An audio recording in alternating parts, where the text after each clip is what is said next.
Ya, Assalamualaikum warahmatullahi wabarakatuh. Perkenalkan, nama saya Muhammad Irham, NIM 1831042119, kelas PJKH 2018, yaitu mata kuliah metodologi penelitian, yaitu masalah penelitian. Tujuannya, setelah membaca bagian ini, mahasiswa diharapkan dapat yang pertama menjelaskan masalah penelitian, yang kedua menjelaskan latar belakang masalah, yang ketiga menjelaskan rumusan masalah, yang keempat menjelaskan tujuan penelitian, yang kelima menjelaskan asumsi penelitian, yang keenam menjelaskan hipotesis penelitian, yang ketujuh menjelaskan ruang lingkup penelitian, yaitu deskripsi materi. Pada bab ini akan diuraikan tentang yang pertama masalah penelitian, yang kedua latar belakang masalah, yang ketiga rumusan masalah, yang keempat tujuan penelitian, yang kelima asumsi penelitian, yang keenam hipotesis penelitian, dan yang ketujuh ruang lingkup penelitian. Kata kunci: masalah, latar belakang, rumusan masalah, tujuan penelitian, asumsi, hipotesis, dan ruang lingkup penelitian. Masalah penelitian. Masalah merupakan kesenjangan antara harapan dan kenyataan atau kesenjangan antara teori dengan praktik yang memerlukan jawaban, penjelasan atau pemecahan. Kenyataan bahwa tidak sesuai mahasiswa menunjukkan hasil belajar yang memuaskan seperti yang diharapkan adalah masalah. Tidak semua mahasiswa lulus mata kuliah dalam setiap semester seperti yang diharapkan merupakan masalah. Tidak semua mahasiswa lulus tepat waktu 8 semester seperti yang diharapkan juga merupakan masalah. Jadi semuanya adalah masalah yang memerlukan penjelasan, jawaban dan pemecahan masalah. Kenyataan bahwa tidak semua mahasiswa menunjukkan hasil belajar yang memuaskan seperti yang diharapkan adalah masalah. Tidak semua mahasiswa lulus mata kuliah dalam setiap semester seperti yang diharapkan merupakan masalah. Tidak semua masalah lulus tepat waktu 8 semester yang diharapkan juga merupakan masalah. Jadi semuanya adalah masalah yang memerlukan penjelasan, jawaban, dan pemecahan masalah. Kerlinger 1990 29 atau 30 menyatakan kriteria masalah dan pernyataan masalah berikut. Pertama, masalah harus mengungkapkan suatu hubungan antara dua variabel atau lebih.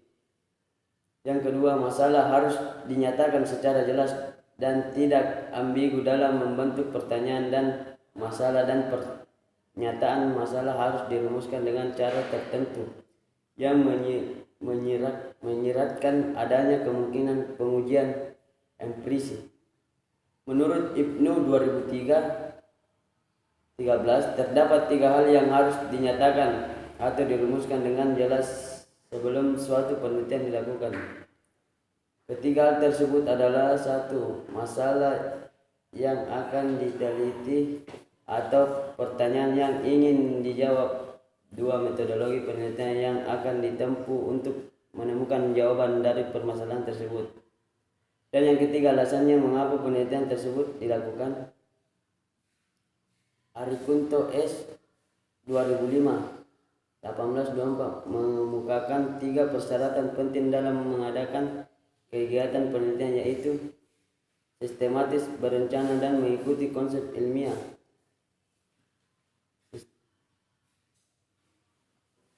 Sistematis artinya dilaksanakan merupakan pola tertentu dari yang paling sederhana sampai kompleks hingga tercapai tujuan secara efektif dan efisien. Berencana artinya dilaksanakan dengan adanya unsur dipikirkan langkah-langkah pelaksanaannya. Mengikuti konsep artinya mulai dari awal sampai akhir kegiatan penelitian mengikuti cara yang sudah ditentukan, yaitu prinsip yang digunakan untuk memperoleh ilmu pengetahuan. Dengan demikian dapat dinyatakan bahwa masalah merupakan kesenjangan antara harapan dengan kenyataan, kesenjangan antara teori dengan praktik yang memerlukan jawaban, penjelasan atau pemecahan. Latar belakang masalah. Dalam kehidupan sehari-hari, seorang selalu melakukan aktivitas untuk mencapai seorang mahasiswa belajar secara rutin dan tujuan agar memperoleh nilai baik seorang pemain bola voli.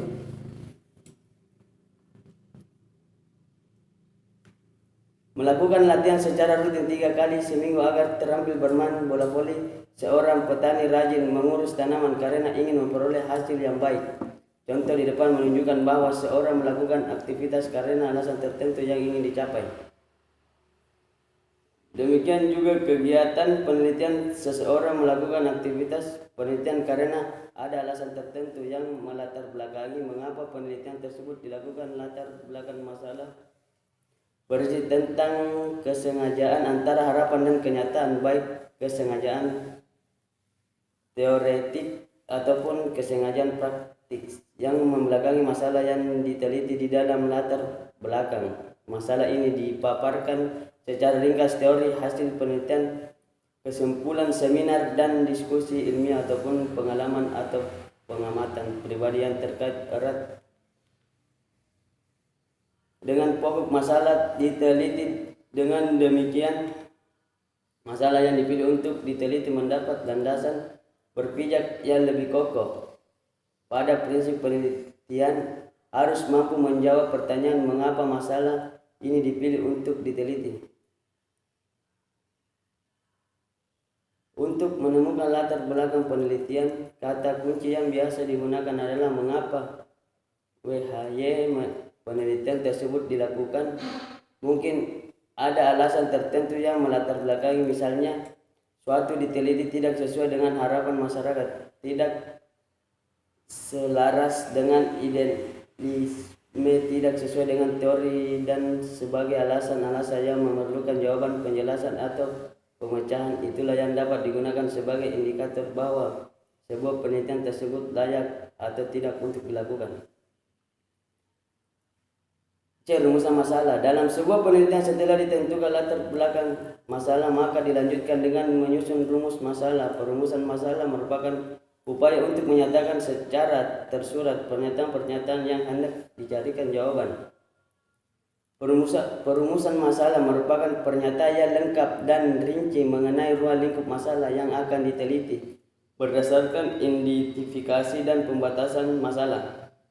Rumusan masalah hendaknya disusun secara singkat, padat, jelas, dan dituangkan dalam bentuk kalimat tanya. Rumusan masalah yang baik, hubungan antara variabel dan variabel tersebut dan subjek penelitian. Selain itu, rumusan masalah hendaknya dapat diuji secara empiris, dalam arti kemungkinan dikumpulkan data untuk menjawab pertanyaan yang diajukan UM 2012 dan IPNU 2003 110. Contoh, apakah terdapat hubungan antara kekuatan otot tungkai dengan jauh tendangan pada sepak bola?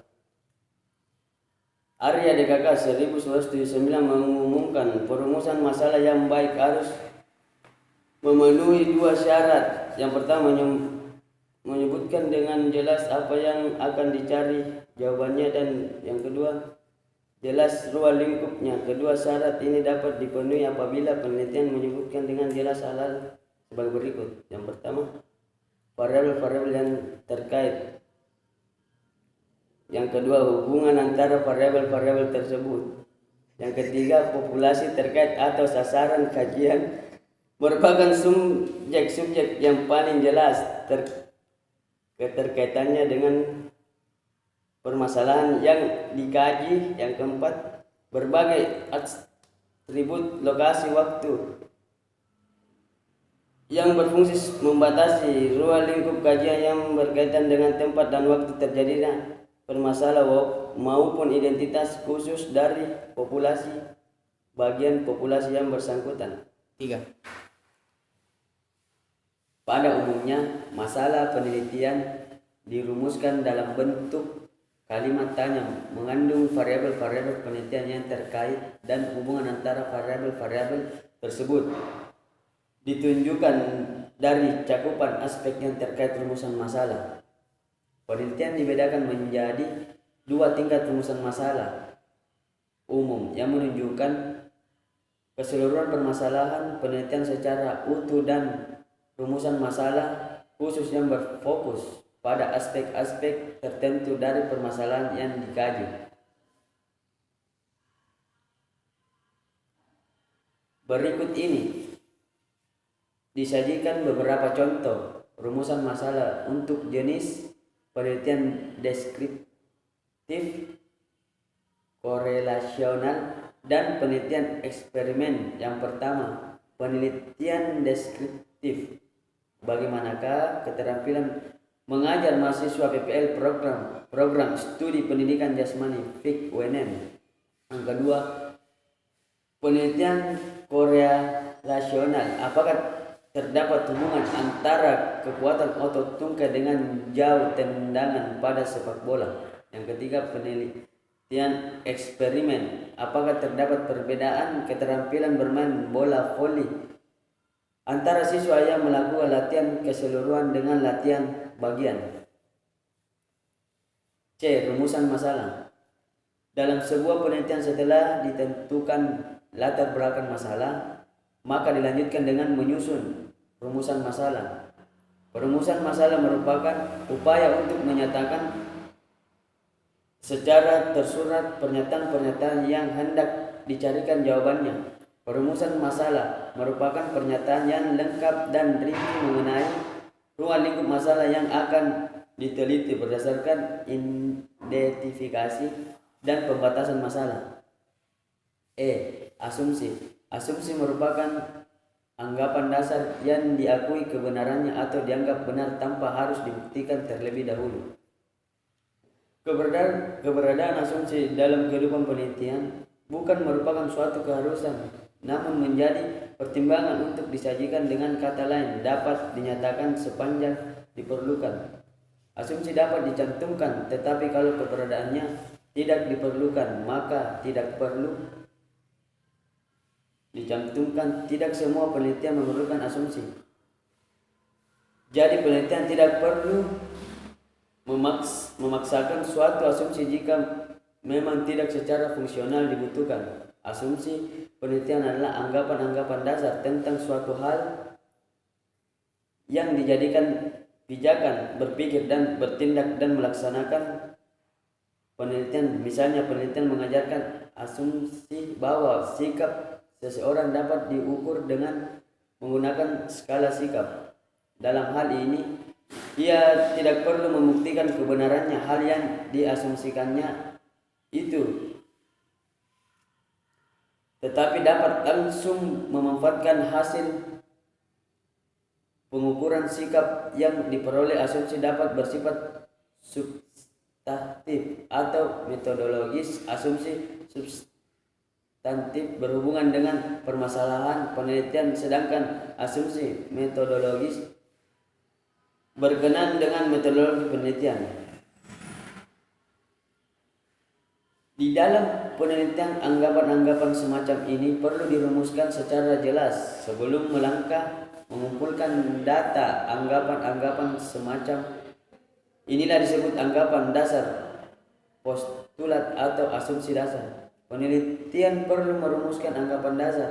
Yang pertama, agar ada dasar berpijak yang kukuh bagi masalah yang sedang diteliti. Yang kedua, untuk mempertegas variabel yang menjadi pusat perhatian. Yang ketiga, guna menentukan dan merumuskan hipotesis.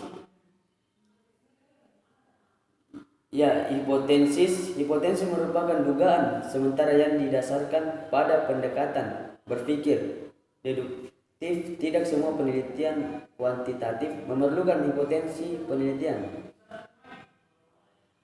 Penelitian kuantitatif yang bersifat eksplorasi dan deskriptif tidak membutuhkan hipotesis. Oleh karena itu, hipotesis penelitian tidak harus ada dalam skripsi hasil penelitian kuantitatif.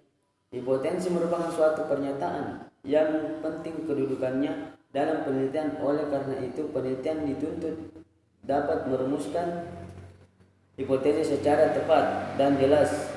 Menurut Rom dan Gall, ada beberapa persyaratan dalam menyusun hipotesis yang baik, antara lain: yang pertama, hipotesis harus dirumuskan dengan singkat tetapi jelas. Yang kedua, hipotesis harus dengan nyata menunjukkan adanya hubungan antara dua atau lebih variabel. Yang ketiga, hipotesis harus didukung oleh teori-teori yang dikemukakan oleh para ahli atau hasil penelitian yang relevan. Contoh rumusan hipotesis untuk penelitian korelasional dan uji beda adalah sebagai berikut. Yang pertama, ada hubungan yang signifikan antara kekuatan otot dengan jauhnya tendangan pemain sepak bola. Adanya perbedaan keterampilan bermain bola voli antara siswa yang melakukan latihan keseluruhan dengan latihan bagian.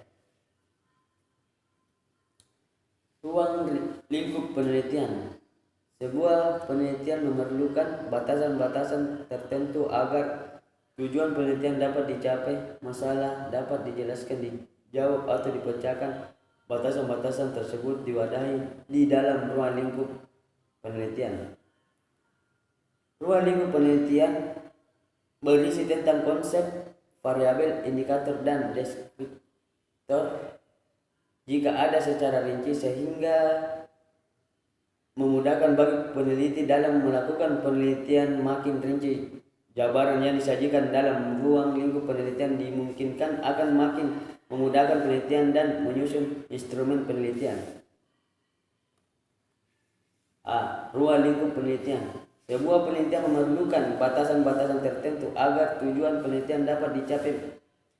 Masalah dapat dijelaskan, dijawab atau dipecahkan. Batasan-batasan tersebut diwadahi di dalam ruang lingkup penelitian. Ruang lingkup penelitian berisi tentang konsep, variabel, indikator, dan deskriptor jika ada secara rinci, sehingga memudahkan bagi peneliti dalam melakukan penelitian. Makin rinci jabaran disajikan dalam ruang lingkup penelitian. Yang pertama, rangkuman. 1. Rangkuman demikian dapat dinyatakan masalah merupakan kesenjangan antara harapan dan kenyataan. Kesenjangan antara teori dengan praktik yang memerlukan jawaban, penjelasan, atau pemecahan. Latar belakang masalah akan dapat diungkap dengan kata kunci. Mengapa penelitian tersebut dilakukan? Latar belakang masalah berisi kesenjangan antara harapan dan kenyataan, baik kesengajaan teoretik ataupun kesengajaan praktik yang melatar belakangi masalah yang diteliti. Perumusan masalah merupakan upaya untuk menyatakan secara tersurat pernyataan-pernyataan yang hendak dicarikan jawaban. Rumusan masalah hendaknya disusun secara singkat, padat, jelas, dan dituangkan dalam bentuk kalimat tanya. Tujuan penelitian: mengungkapkan sasaran yang ingin dicapai dalam penelitian dengan isi mengacu pada isi dan rumusan masalah. Tujuan penelitian dituangkan dalam bentuk kalimat pernyataan. Asumsi merupakan anggaran dasar yang diakui kebenarannya atau dianggap benar tanpa harus dibuktikan terlebih dahulu. Tidak semua penelitian memerlukan asumsi, jadi penelitian tidak perlu memaksakan untuk asumsi jika memang tidak secara fungsional dibutuhkan. Hipotesis merupakan dugaan sementara yang didasarkan pada pendekatan berpikir deduktif